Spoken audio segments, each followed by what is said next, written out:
Oi galera, tudo bem?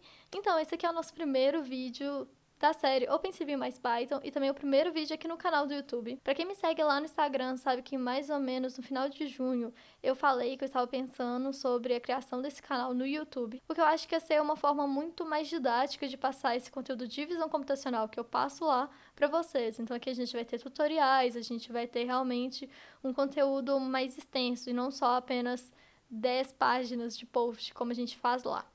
Nessa série de OpenCV e Python, a gente vai falar realmente sobre os conceitos de visão computacional básicos e também a gente vai trazer tutoriais de projetos, tutoriais básicos de como mexer com essa biblioteca. Então vamos começar? Eu vou pegar aqui então sobre o que é visão computacional, vou tirar a minha carinha levemente para vocês poderem ver apenas o slide. Então, beleza. Ok, vamos começar então sobre conceitos básicos sobre visão computacional, porque eu acho que é o mais importante aí para passar para vocês, antes da gente realmente começar a codar os nossos códigos. Isso eu acho super importante, porque independente da área que você for trabalhar, ter uma noção teórica dela ajuda bastante para você conseguir criar os seus próprios algoritmos e não apenas ficar seguindo tutoriais na internet. E o que é visão computacional? Visão computacional nada mais é do que a ciência responsável pela visão da máquina, ou seja, a forma como o computador enxerga e interpreta as imagens que a gente dá para ele de entrada. A ideia é realmente imitar a visão humana, ou seja, a gente vai entregar para o nosso algoritmo uma imagem ou uma sequência de imagens, que é o que vai gerar um vídeo, e o nosso algoritmo ele vai fazer um processamento, vai fazer uma análise sobre aquelas imagens, sobre o que tem dentro delas, e a gente vai ter como saída a interpretação das imagens recebidas. Então, recapitulando, basicamente o que a gente faz? A gente entrega uma ou mais imagens de entrada, o computador vai fazer todo um processamento com aquelas imagens e uma análise delas, e a gente vai ter como saída informações de alto nível de abstração. Pode ser o número de pessoas, tipo de objeto, localização dos objetos ou das pessoas naquela cena, estruturas 3D, entre outros. Entre os problemas que a gente tem, que a gente pode resolver com visão computacional, tal de identificação de objetos ou classificação deles. Identificação, o que a gente tem é, a gente pega uma cena e a gente tenta encontrar o objeto com as informações, características que a gente passou. Entre os problemas que a gente pode resolver utilizando visão computacional, a gente tem a identificação de objetos e podem ser utilizando inteligência artificial, como por exemplo essa primeira imagem que a gente está usando a YOLO, ou pode ser uma coisa mais simples, que é simplesmente identificar o objeto pela cor, identificar o objeto pelo formato, que são essas outras duas imagens que a gente tem aqui. Outro problema que a gente pode resolver utilizando visão computacional, e na minha opinião é um dos problemas meus favoritos, é o rastreamento de objetos. O rastreamento de objetos nada mais é do que conseguir informar para o computador que o objeto que estava na posição A é o mesmo objeto que está na posição B em uma outra imagem, em um outro frame. Por exemplo, nesse caso das bolinhas, é muito de boa a gente identificar qual é a bolinha azul, qual é a bola verde, qual é a bola vermelha. A gente pode dar um ID para cada uma delas, mas só pela cor a gente já consegue falar de boa qual que é qual. Bom, agora com esse Photoshop incrível que eu criei aí, imagina que a gente tem uma bolinha a mais azul. Como que eu sei dizer que a bolinha que está aqui é a bolinha de D1 e que a bolinha que está nessa outra posição é a bolinha de D4? Para a gente poder conseguir identificar a posição delas em um frame para o outro, a gente vai precisar usar esses conhecimentos de visão computacional, de entender como trabalha com as matrizes, para poder fazer o rastreamento. Ok, a gente já entendeu o que é visão computacional, mas eu acho importante a gente voltar um pouco e entender o que é computação visual, porque a gente acaba fazendo muita confusão entre esses dois nomes, e a visão computacional, ela é uma parte da computação visual. A computação visual, ela pode ser visão computacional, processamento digital de imagens, reconhecimento de padrões, computação gráfica, entre outros. E a visão computacional, ela é só uma parte dentro dessa área gigante. E qual que seria a diferença aí de algumas? Eu vou trazer um vídeo com exemplos de cada um desses casos, mas só para vocês verem algumas diferenças, na visão computacional a gente tem como input uma imagem, certo? E a gente tem como output uma característica. Já no processamento digital de imagens, a gente tem uma imagem como input E a gente tem também uma imagem como output. Então, nesse caso, a gente está realmente fazendo um processamento na imagem. A gente não quer tirar nenhuma informação extra de lá. Já na visão computacional, não. A gente quer pegar essa imagem e conseguir tirar alguma ideia sobre aquilo que está acontecendo naquela imagem. Ok, agora que a gente entendeu sobre esses conceitos básicos, vamos pensar um pouquinho sobre o que é o OpenCV. O OpenCV, que é o que a gente vai trabalhar em todos os próximos vídeos, ela é uma biblioteca que pode ser utilizada para Java, em Python, em C, C++, entre outras linguagens. Ela tem a licença BSD, ou seja, ela é livre para uso comercial e pesquisa, e se eu não me engano, ela foi criada pela Intel. Atualmente ela é utilizada por várias empresas aí mundialmente conhecidas e também em muitos laboratórios de pesquisa. E o mais legal disso é que como tem muita gente trabalhando com ela, tem muita coisa nova saindo. A gente já tá aí na 4ª versão dela e a biblioteca ela é realmente bem completa. Ok, agora vamos falar um pouquinho sobre essa instalação aí no Windows. Do Windows pro Linux não vai mudar muito. As formas de instalação aí, você pode baixar o Anaconda para poder trabalhar com o Jupyter Notebook nele e tal. Se você não tem Python no computador e seu computador é legal, eu recomendo usar o Anaconda. É uma ferramenta bem boa e muitas coisas que você pode utilizar. Quando você instalar o Anaconda, você vai no prompt do Anaconda e vai colocar conda install OpenCV e aí ele vai baixar a biblioteca. Ou, no caso, igual eu, que uso o Visual Studio Code, você pode baixar, né, o Visual Studio se você não tiver, fazer a configuração toda para Python, conferir se você já tem o Python instalado aí na sua máquina, confere se você tem o pip instalado no seu computador, e depois disso, é só colocar pip install OpenCV-Python. A gente precisa do -Python para poder falar para o computador que você está querendo a versão dele para Python. Caso você não queira instalar o OpenCV no seu computador, você não quer instalar o Anaconda, não quer instalar Visual Studio, porque às vezes, sei lá, o computador não é seu, você está no computador da faculdade, ou você realmente não quer instalar nada na sua máquina, você pode usar o Jupyter Notebook Online, ou você pode usar o Google Colab. Eu normalmente uso o Google Colab. A única questão aí é que para, por exemplo, abrir a sua câmera, você vai ter que fazer algumas configurações a mais do que você precisaria se você já tivesse o VS Code ou o Anaconda no seu computador. Ou qualquer outro meio que você prefere codar seus códigos. Bom, agora que a gente já passou aí pelos conceitos básicos, vamos falar um pouquinho sobre imagens. E o que seria uma imagem?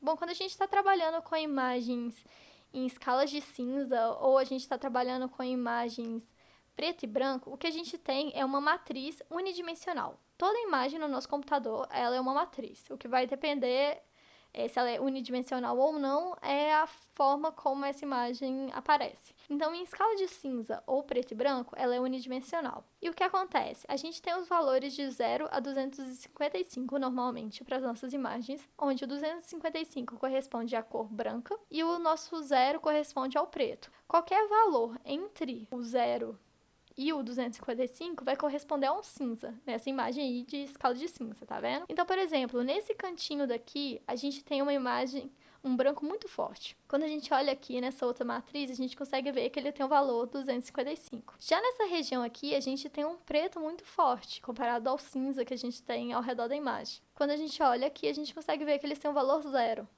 Nesse caso aqui é um pouquinho mais claro que esse, a gente já vê que ele tem um valor 6, aqui tem um valor 10, aqui tem um 33, ou seja, um cinza. E aí a nossa imagem ela é totalmente feita dessa forma. Quando a gente está trabalhando com imagens preto e branco, aí a gente já tem uma imagem que a gente diria com valores binários, ou é 1 ou é 0. O 1 corresponde ao branco e o 0 corresponde ao preto. Esse tipo de imagem é muito bom quando a gente quer identificar, por exemplo, linhas, traços, quinas, porque ele consegue mostrar muito claramente onde está a quina. Por exemplo, aqui a gente consegue ver uma quina, aqui a gente consegue ver linhas. Então, esse tipo de imagem é muito utilizado quando a gente quer tirar esse tipo de informação do meio. Bom, já em imagens RGB, por exemplo, onde está aparecendo a minha carinha, o que a gente tem é uma matriz tridimensional, onde cada canal dessa matriz vai corresponder a uma das 3 cores primárias, o vermelho, o verde e o azul. Todas as outras cores que são geradas, que a gente vê na imagem final aqui, por exemplo, correspondem ao quê? A combinação desses 3 valores para poder gerar a cor que está nesse pixel. Então, o nosso pixel na nossa imagem, ele nada mais é do que a combinação dessas 3 cores. Bom, então vamos lá. Nesse exemplo aqui, a gente já começa tendo 255 como a cor para o vermelho, o valor para o vermelho, 0 para o verde e 0 para o azul. Quando isso acontece, a gente consegue ver que a nossa imagem ela vira um vermelho muito forte, porque ele está um vermelho puro, não tem mais nada de verde nem nada de azul.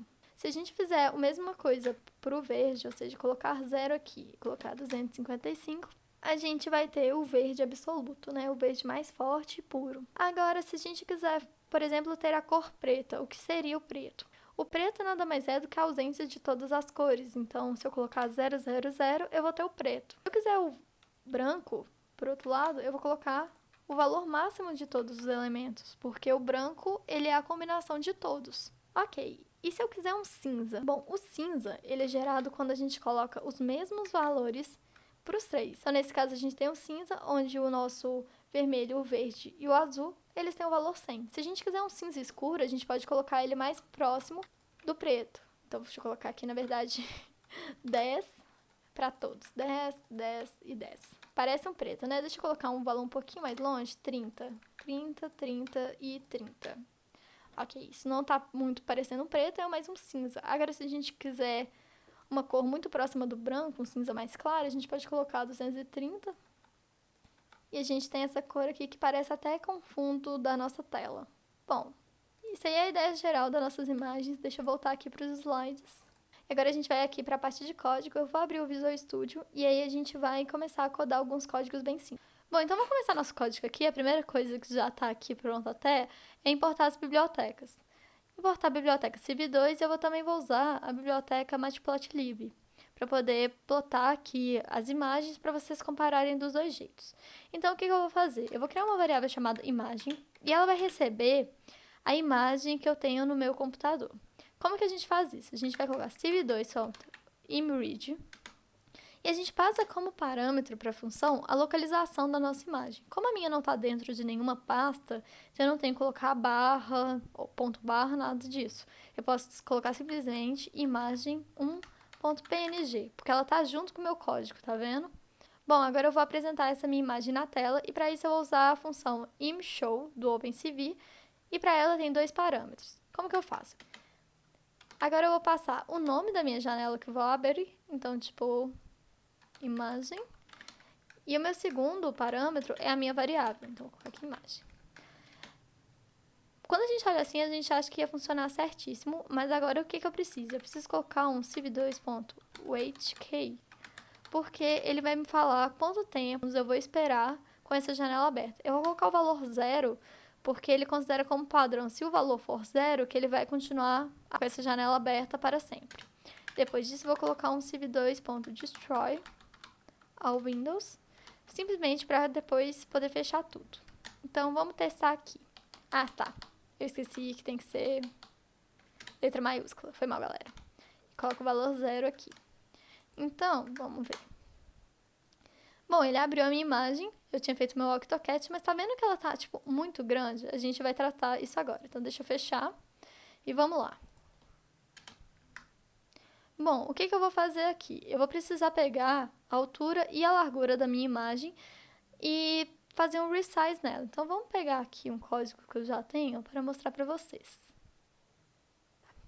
Beleza, coloquei aqui o código só para a gente poder pegar de base. E como é que eu faço isso? Eu tenho minha largura e minha altura da minha imagem. E para eu poder pegar esses dados, eu ponho imagem, né, que é a minha variável, ponto shape, 0 e 1. Agora eu quero diminuir a minha imagem, então eu vou colocar aqui para eu pegar uma porcentagem só dela. Eu quero diminuir ela para ficar com 40%. Então eu vou pegar a minha altura, a minha largura, vezes 40 por 100, para eu poder pegar esses novos valores.